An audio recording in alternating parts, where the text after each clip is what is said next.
This one is from Angela. Senator Murphy, with the corruption level so obvious, what are constitutional measures to keep this administration in check? Yeah. So I thought he drained the swamp. It didn't. It's not drained. it's not drained. Huh. Yeah, it is. Wow. It's rising. So chapter 6 here is the cult of corruption, and it sort of asks this question: why is this country not more outraged by what is happening in this country? Right.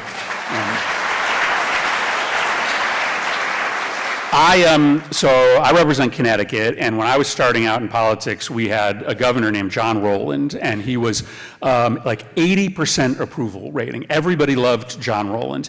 And then it was discovered that he had gotten a free hot tub installed in his little summer cottage by a state contractor. And overnight, he went from 70-80% approval to 24% approval. He was impeached and he resigned.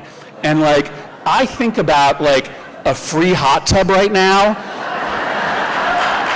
I'm like, man, I would take that in a heartbeat, right? That sounds so wonderfully quaint. And so what's going on, right? Why did we go? That wasn't 1950. That was that was 2003. So how did we go so quickly into a world where we're at risk of normalizing Trump's corruption? I won't go too in depth in my argument, but part of it is this tribalism in our politics, that so many people find their primary identity through politics, that they are willing to excuse anything that their leader is doing, because to question their party's leader would be to question their very identity. And so this book is full of these ideas on how to create more healthier primary identities than politics. I think that's part of how you would allow for less broad acceptance of corruption. But part of it is connected back to the first chapter in the book, the cult of profit. I think when you create and normalize an economy where the winners get to just take everything for themselves, right? When the CEO is making 900 times the average worker, then that valuelessness leaches into our politics.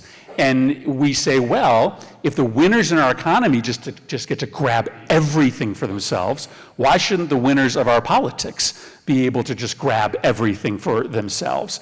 And so I think by choosing to build a moral economy, what I call common good capitalism in this book, it I think will help us unnormalize the people who, when they achieve political prominence, do the same thing and grab everything for themselves.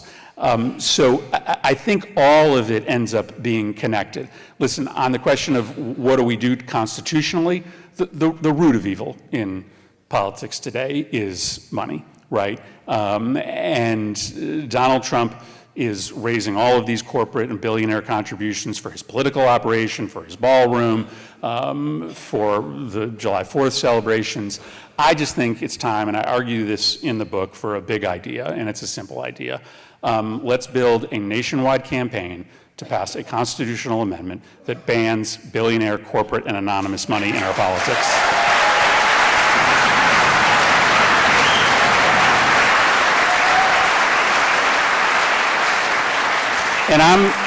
And no stock trades either would be yeah, really right. good. And that's also right. Yeah. 37. I read that Trump has made 3,700 stock trades over the last couple of months.